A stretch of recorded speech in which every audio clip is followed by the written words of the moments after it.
Bonjour à vous tous, chers amis, chers choisis de Jésus. Je suis heureuse de vous retrouver encore une fois aujourd'hui pour passer ces quelques minutes de ressourcement en votre compagnie. Et aujourd'hui, je rends grâce, je trouve ça merveilleux quand même qu'on ait à notre disposition une telle technologie qui nous permet de vivre des moments de rencontre, de partage, de ressourcement et de prière ensemble, en direct, quel que soit l'endroit où on vit, qu'on soit à la maison, qu'on soit en pause au travail, qu'on soit dans l'autobus ou en vacances. C'est plus nécessaire de se rendre quelque part pour vivre une rencontre avec le Seigneur. C'est lui qui vient à notre rencontre où que nous soyons. En réalité, ça a toujours été ça. Le Seigneur est toujours disposé à venir à nous rencontrer là où nous sommes, mais l'homme, parfois, est un peu têtu. Quand il a une idée en tête, on s'est mis un jour dans la tête que on pouvait rencontrer le Seigneur seulement dans des lieux bien précis et on a du mal à en démordre. Il aura fallu qu'on n'ait plus le choix, qu'on soit obligé de rester chez nous pour prendre du temps, le temps de découvrir que le Seigneur est là et que ce n'est pas nous qui cherchons le Seigneur, mais que c'est lui qui nous cherche, c'est lui qui vient à notre rencontre. Alors rendons grâce pour cette technologie qui nous permet de nous retrouver encore aujourd'hui, même si ce qu'on traverse depuis quelques mois a bien des inconvénients, que ça crée bien des frustrations, choisissons de voir le verre à moitié plein plutôt qu'à moitié vide. Euh, Choisissons de voir le bon côté des choses. On a actuellement une chance inouïe euh, de laisser Dieu nous rencontrer, de nous laisser rencontrer par lui, même de prendre rendez-vous avec lui, en étant bien sûr qu'aucune activité ou imprévu ne viendra nous empêcher d'être pleinement présents à son passage. C'est un peu ce qu'on vit quand on choisit d'être présent pour ces Facebook Live, d'être présent à lui qui veut se présenter à nous, qui veut nous rencontrer. Alors, je souhaite la bienvenue à ceux qui se joignent à nous. Bonjour Rama, bonjour Kevin qui nous salue. Donc, voilà. Aujourd'hui, j'ai envie d'aborder avec vous un thème qui nous concerne tous. C'est celui de la transformation de notre cœur et du processus qui nous permet de devenir des êtres d'amour à l'image de Dieu. Je lisais cette semaine un message du volume 1 des Pour le bonheur des miens, mais choisis Jésus, et j'en faisais le lien avec ma propre vie. Alors, je vous partage les grandes lignes de ma réflexion, mais avant, prenons le temps ensemble d'entendre ce message. Jésus qui nous parle. C'est le numéro 68 dans le volume 1. Mon tout petit, sois sans crainte. Ne permets pas à ton cœur de se laisser envahir par la crainte ou la peur de l'échec. Tourne ton regard vers moi. Regarde l'amour que j'ai pour toi et les tiens. Regarde ce que j'ai accompli en toi et autour de toi. Regarde aussi ce que je commence à accomplir à travers toi. Même si j'ai accompli beaucoup de choses à travers toi, je dis que je commence car je vais accomplir beaucoup plus dans le futur. Fais-toi petit, reconnais ton impuissance. Prépare ton cœur dans la prière et le renoncement à toi-même, afin d'être davantage à mon écoute, non seulement dans ma parole et mes inspirations, mais aussi, et je dirais surtout, dans les moindres petits détails heureux ou malheureux. Si je permets que tu vives ces événements, ils sont pour toi un enseignement que tu dois accueillir comme une fleur doit accueillir les temps de pluie, de noirceur, de soleil brûlant et de vent pour s'épanouir et devenir belle. Toi, tu dois passer par toutes sortes d'événements dans ta vie pour t'épanouir et devenir beau à mes yeux. Tu as surtout besoin d'accueillir mon amour, de te savoir aimé par moi et de savoir que je veille sur toi, que je te protège et te guide dans les moindres détails et que, suivant ta demande, Je t'inspire afin que tu prennes la bonne décision. Fais-moi plus confiance. Laisse-toi aimer. C'est la source du vrai bonheur pour toi. Comme je t'aime.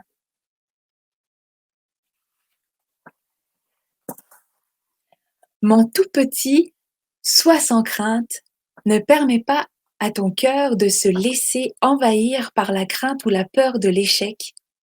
Tourne ton regard vers moi. La première chose nécessaire à la transformation de notre cœur, c'est de ne pas avoir peur. Parfois, un peu comme l'homme riche dans l'Évangile qui veut suivre Jésus, mais qui a de grands biens qu'il n'est pas prêt à abandonner, bien parfois, nous avons peur, nous aussi, qu'une transformation de notre cœur nous pousse à nous départir des biens dont nous ne sommes pas prêts à nous séparer. On parle de biens matériels, bien sûr, mais aussi de talent, d'amitié, de savoir, de connaissances ou de spiritualité. Il y a bien des choses auxquelles on s'attache si fort qu'on les préfère à la transformation du cœur. Et du coup, quand la transformation du cœur se présente à nous, on a peur. Pourtant, Jésus ne nous demandera pas forcément de tout abandonner. Et la peur nous fait avoir des réserves, des difficultés à donner notre oui, à nous laisser transformer. Mais si Jésus nous le demande, c'est parce qu'il sait qu'il y a mieux pour nous, qu'il a mieux à nous proposer. Alors il nous dit, et je continue avec le message, tourne-toi vers moi. Regarde l'amour que j'ai pour toi et les tiens. Regarde ce que j'ai accompli en toi et autour de toi. Regarde aussi ce que je commence à accomplir à travers toi. Même si j'ai accompli beaucoup de choses à travers toi, je dis que je commence parce que je vais accomplir beaucoup plus dans le futur. C'est tout de même encourageant, vous trouvez pas? Pour nous, pour nous inviter à ne pas avoir peur, Jésus nous renvoie à notre propre expérience de son agir dans nos vies. Parce que c'est concret pour nous. Ça nous donne de l'assurance, ça nous rassure, ça nous conforte dans nos premiers pas de transformation. Il nous renvoie à son agir dans notre propre vie pour nous montrer qu'on n'a pas à avoir peur. La suite du message est particulièrement éclairante quand on prend le chemin de la transformation du cœur. Je lis. Fais-toi petit. Reconnais ton impuissance. Prépare ton cœur dans la prière et le renoncement à toi-même afin d'être davantage à mon écoute, non seulement dans ma parole, dans mes inspirations, mais aussi, surtout, dans les moindres petits événements heureux ou malheureux. Si je permets que tu les vives, c'est qu'ils sont pour toi un enseignement que tu dois accueillir, comme une fleur doit accueillir les temps de pluie, de noirceur, de soleil brûlant et de vent pour s'épanouir et devenir belle. On a là, dans ces quelques mots, un programme tout à fait extraordinaire. On a tous les ingrédients pour une recette immanquable, pour une recette qui aura du succès. La première étape de la recette, la première étape du programme, fais-toi petit. Ça, c'est le premier oui, le oui à la petitesse. On se reconnaît tel qu'on est, bien impuissant parfois dans de nombreuses situations. Se faire petit. La deuxième étape, prépare ton cœur dans la prière. La prière, c'est le meilleur endroit pour cultiver notre relation à Dieu et pour prendre conscience de nous-mêmes aussi. Ce n'est pas une prière composée de formules apprises par cœur dont on parle là. C'est un moment d'un cœur à cœur avec Dieu, comme le cœur à cœur de deux amoureux qui n'ont pas besoin de se parler pour se comprendre et qui n'ont pas peur non plus du silence parce qu'ils savent que c'est un silence qui est habité par l'amour. C'est la même chose qui se passe dans notre prière, dans nos temps de cœur à cœur avec Dieu.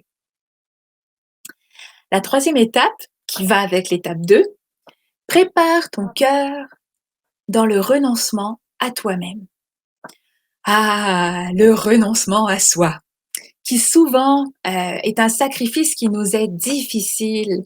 Eh bien, ça s'adoucit, ce renoncement à soi, quand on le comprend bien.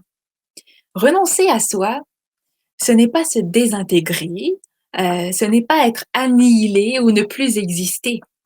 Ce n'est pas se priver non plus de tout le nécessaire pour montrer, je sais pas, qu'on fait vraiment pitié parce qu'on a choisi de prendre la dernière place. La dernière place est pas forcément plus mauvaise que la première. C'est juste qu'on l'a choisie parce que c'est celle-là. Renoncer à soi, c'est plutôt choisir de s'ouvrir à l'autre, choisir de s'ouvrir aux autres, de leur accorder toute l'importance à laquelle ils ont droit, plutôt que de toujours tout ramener à nous, tout ramener à soi.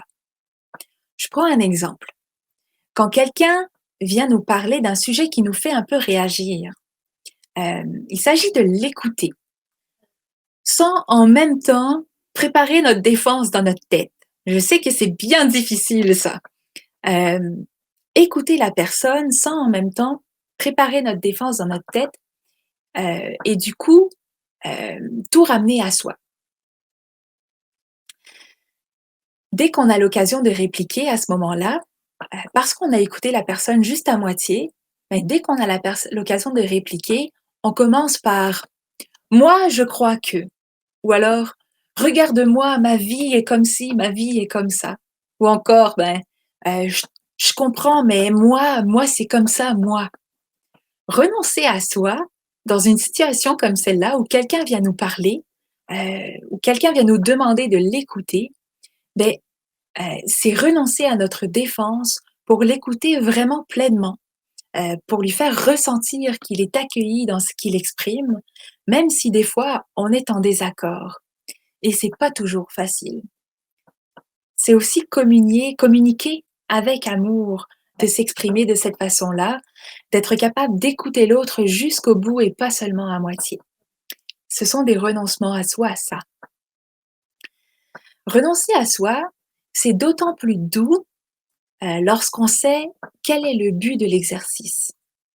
Et dans ce message, Jésus nous dit que c'est pour être davantage à son écoute. Il y a un objectif intéressant au fait de renoncer à soi, c'est d'être davantage à l'écoute de Jésus. Mais en plus, il nous dit que c'est pour notre épanouissement, comme une fleur qui s'épanouit a besoin de passer par des moments de sacrifice.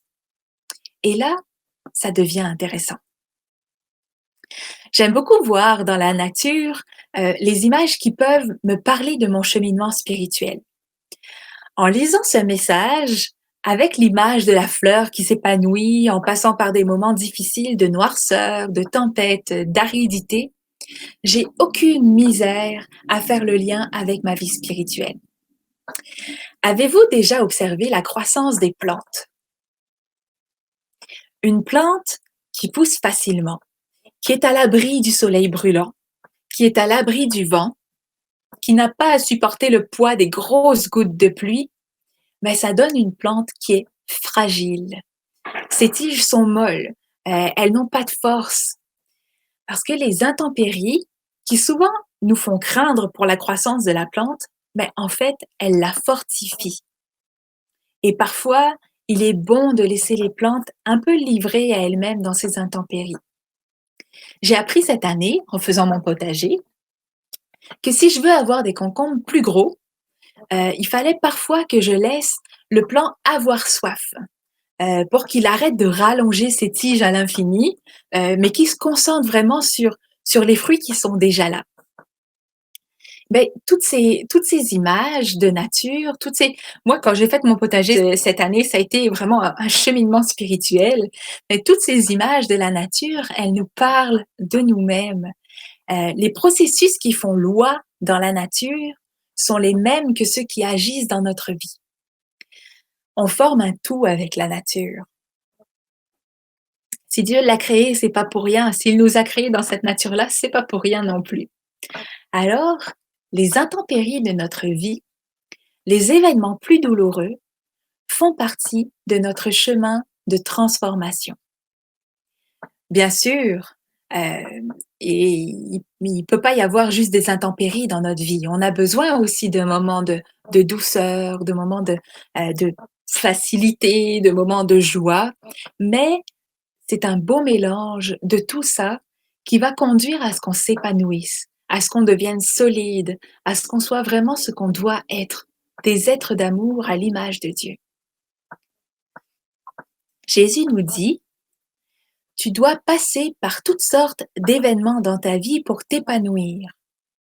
Tu as surtout besoin d'accueillir mon amour, de te savoir aimé par moi et de savoir que je veille sur toi, que je te protège et te guide dans les moindres détails et que je t'inspire afin que tu prennes les bonnes décisions.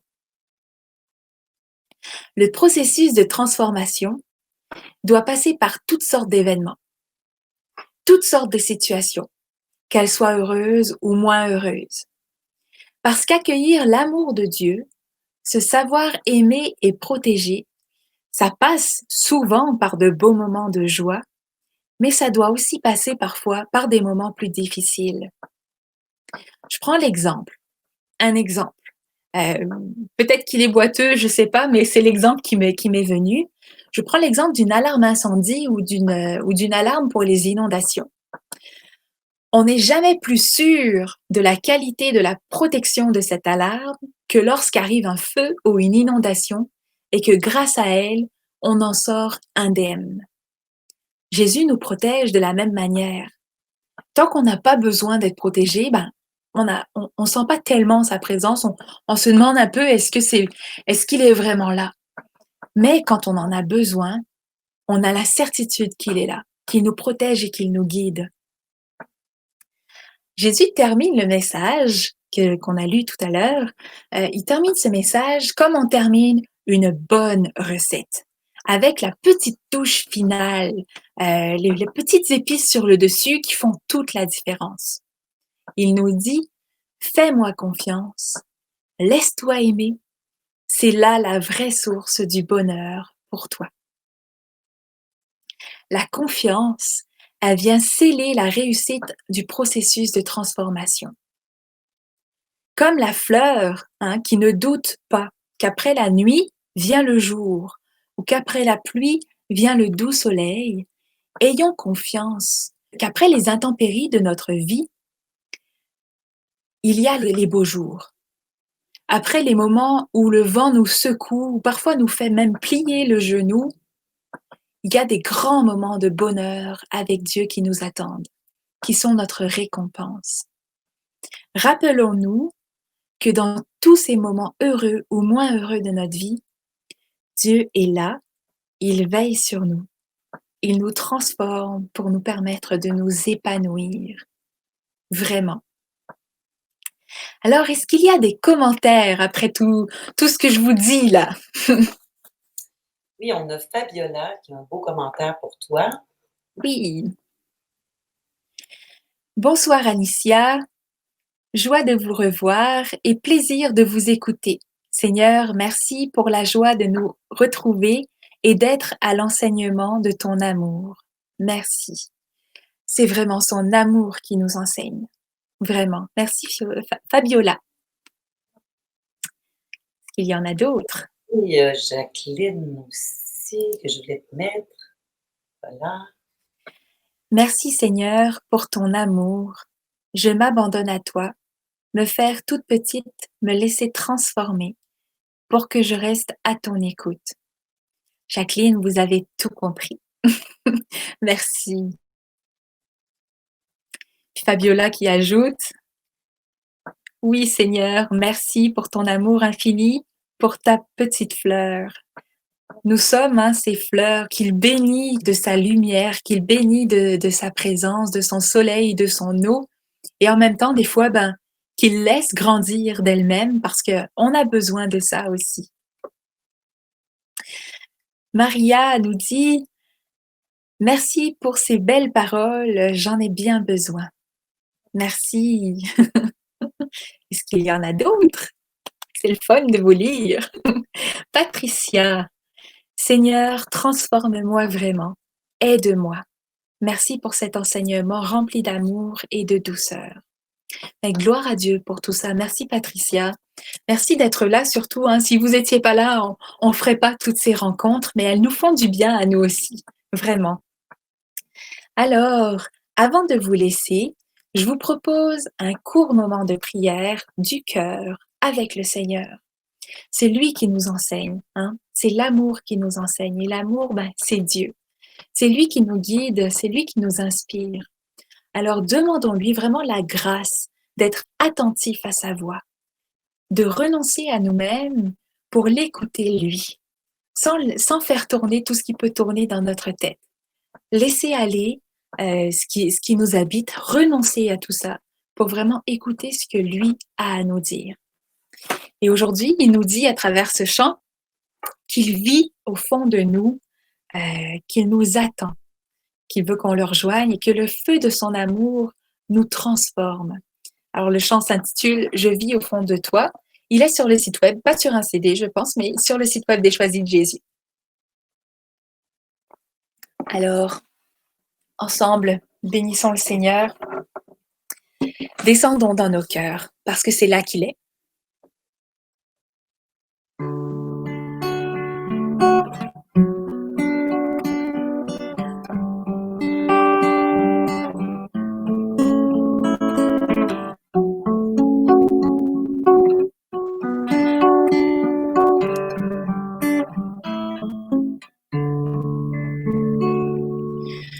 Je vis au fond de toi, je t'attends, rejoins-moi. Le feu de ton amour saura te transformer pour toujours. Je vis au fond de toi, je t'attends, rejoins-moi. Le feu de mon amour saura te transformer pour toujours.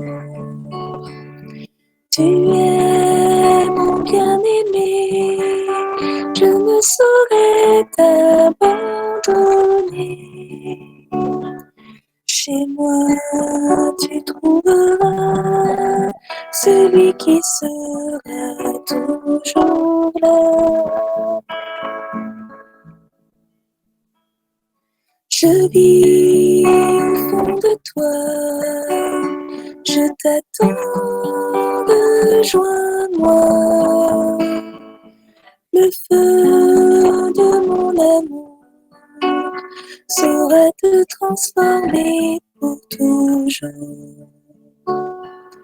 Tu es mon tout petit et ta faiblesse me sourit. En toi je serai grand, je comblerai tous mes enfants. Je vis au fond de toi, je t'attends, rejoins-moi. Le feu de mon amour saura te transformer pour toujours. Oui Seigneur, nous venons te demander ta grâce, ton amour, afin que tous ces moments d'intempérie dans nos vies ne nous fassent pas tomber, mais nous rapprochent de toi, fassent grandir notre confiance en toi.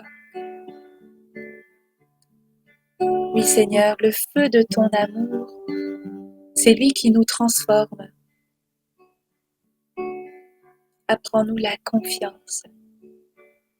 Confiance en toi. Confiance que tu agis, que tu es présent.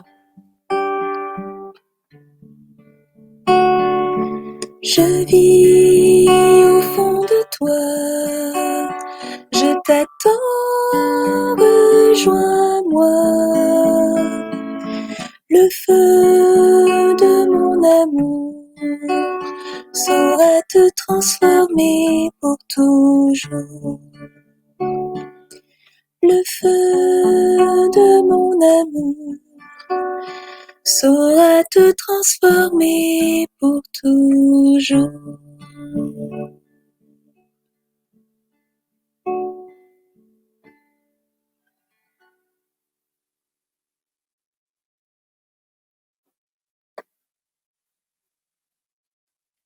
Amen. Merci pour tous vos commentaires. Merci pour votre présence. Merci de nous avoir suivis encore une fois aujourd'hui.